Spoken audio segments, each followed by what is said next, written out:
আসসালামু আলাইকুম হেলি এভরিওয়ান। হাট থেকে আমি সেপ্টেম্বরের 2 তারিখে 4টা কোয়েল পাখি কিনে আনি। তো কেনার সময় আমি একটা ভুল করেছিলাম। আমি মনে করেছিলাম 3টা হবে মাদি কোয়েল পাখি আর একটা হবে নর কোয়েল পাখি। তো বাসায় এসে ইউটিউবে ভিডিও দেখে বুঝতে পেরেছি একটা হয়েছে মাত্র মাদি আর 3টা হয়েছে নর। তো এখানে আমি মারাত্মক একটা ভুল করেছিলাম। কত আশা নিয়ে এই কোয়েল পাখিগুলো কিনেছিলাম, কিন্তু আমার এই ধরনের ভুল হবে বুঝতেই পারিনি। তো আজকে কোয়েল পাখিগুলোর বয়স 47 দিন হয়েছে। ধরলাম আমি পালছি বাসায় 27 দিন ধরে, আর 20 দিনের বাচ্চা মনে করি কিনে এনেছি, তাহলে 20 আর 27 47।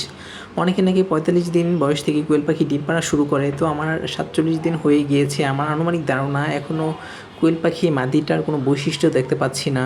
অনেকে বলেছে ডিম পাড়ার কোয়েল পাখির বৈশিষ্ট্য হলো ডিম পাড়ার আগে এদের শরীরের লোম নাকি জ্বরে যায় আর এদের ওজন হবে 150 গ্রাম। তো যেহেতু আমার ওজন মাপার কোনো মেশিন নাই, তাই আমি শিওরভাবে বলতে পারছি না কত গ্রাম হবে। তো আমার কোয়েল পাখিগুলো মোটামুটি একটা ওজন এসেছে, বিশেষ করে মাদি কোয়েলটা এটা বেশ ভালোই ওজন এসেছে।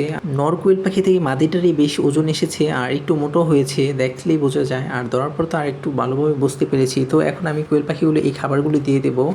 এখানে আছে ভুট্টা ভাঙার মিশ্র গুঁড়োটা আর হলো কিছু পরিমাণ ফিড আছে। তো আমার ফিড যেহেতু শেষ হয়ে গিয়েছে, আজকে কিনতে যাব।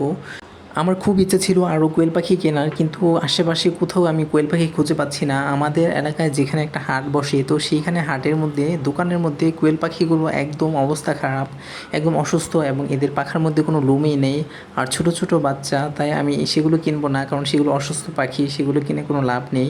মাঝে মাঝে আমাদের বাসার নিচে একটা লোক আসে কোয়েল পাখি বিক্রি করার জন্য। তো ওই লোকটা বেশিরভাগই নর আনে, কিন্তু মাদি আনে না। শুধু একদিনই দেখেছিলাম। তো আরেকবার যদি দেখি এরকম কোয়েল পাখি আনে, তাহলে আমি সেখানে ভালোভাবে ফিমেল মেল ভালো করে বাছাই করে কিনবো। তো আমি প্রায় মাঝে মাঝে নিচে যাই, দেখি কোয়েল পাখি আনে কিনা লোকটায়। তো লোকটাকে আর কোনো খুঁজেই পাওয়া যাচ্ছে না। তো অনেকেই অনলাইনে ফেসবুকের মাধ্যমে কোয়েল পাখি কিনছে। তো আসলে সেখানে বেশি পরিমাণ কোয়েল পাখি কিনতে হয়, তাহলে তারা ডেলিভারি দেয়, আর অল্প কোনো কোয়েল পাখি কিনলে তারা কোনো ডেলিভারি দেয় না।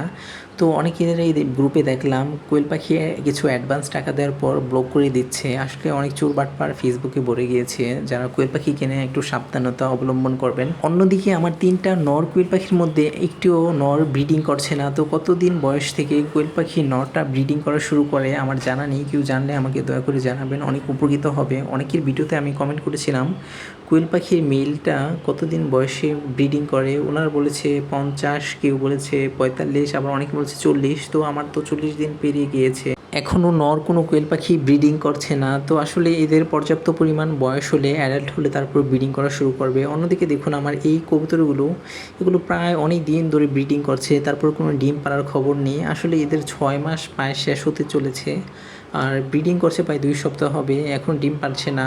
আমার ওই পাশের কবুতর জোড়াটা আমার কেন জানি সন্দেহ হচ্ছে দুটোই পুরুষ কবুতর হবে। অনেক সময় পুরুষ কবুতরও কিন্তু ব্রিডিং করে, কিন্তু এরা পরবর্তীতে বাচ্চা জন্ম দেয় না। অনেকের ভিডিওতে আমি এরকম সমস্যাটা দেখেছি, মেল কবুতরগুলো ব্রিডিং করে আর এদের ফিমেলের সাথে ব্রিডিং করলে কিন্তু বাচ্চা হয়, কিন্তু মেল ব্রিডিং করলে এটা কোনো হয় না। তো এই কবুতর জোড়াটা আমি আর 1 মাস দেখবো। 1 মাস দেখার পরে বুঝতে পারবো দুটো পুরুষ নাকি একটা মহিলা আর একটা পুরুষ। কারণ যদি মহিলা হয় তাহলে তো ডিম পারবে, আর যদি ডিম না পারে তাহলে মনে করবো দুটোই পুরুষ, আর যদি পুরুষ হয় তাহলে বাজারে বিক্রি করে দেবো দুটোই। আর দেখুন আমি কিভাবে ভিডিও করছি, আসলে এক পা হলো দেয়ালের সাথে আর অন্য পা হলো অন্য দেয়ালের সাথে। আর অনেক কষ্ট করে উপরের দিকে কবুতরগুলোকে খাবার দিতে হয় চেয়ারের মধ্যে দাঁড়িয়ে।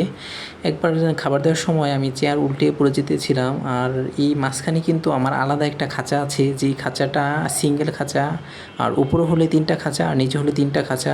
যেহেতু মাঝখানে একটা সিঙ্গেল খাঁচা আছে, সেই খাঁচাটার উপরের খাঁচার চাপে সেটা নিয়ে পড়েছে, তার জন্য টেনে দিতে পারি না ভেতরে। আর আগে তো টেনে ছিল, কিন্তু এখন ওই খাঁচাটা চাপে নিচে ডেবে গিয়েছে। যেহেতু টেনে দিতে পারি না, তার জন্য উপরে কবুতর জোড়াটা নিচের কবুতরগুলোর উপরে মলমূত্র করে, কবুতরগুলো অনেকটা নোংরা হয়ে যায়। আর ডিমের মধ্যে যেহেতু ময়লাগুলো পড়ে, অনেক সময় ডিম নষ্ট হয়ে যায়।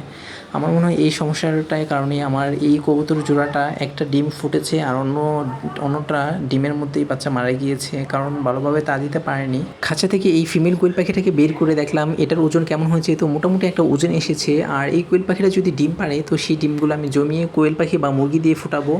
আর হাটে যদি ভালো কোনো কোয়েল পাখি পাই, তাহলে সেগুলো থেকে আমি কিছু মাদি কোয়েল পাখি নিয়ে আসবো পালার জন্য। তো আজকে এই পর্যন্তই, সবাই ভালো থাকবেন, আল্লাহ হাফেজ।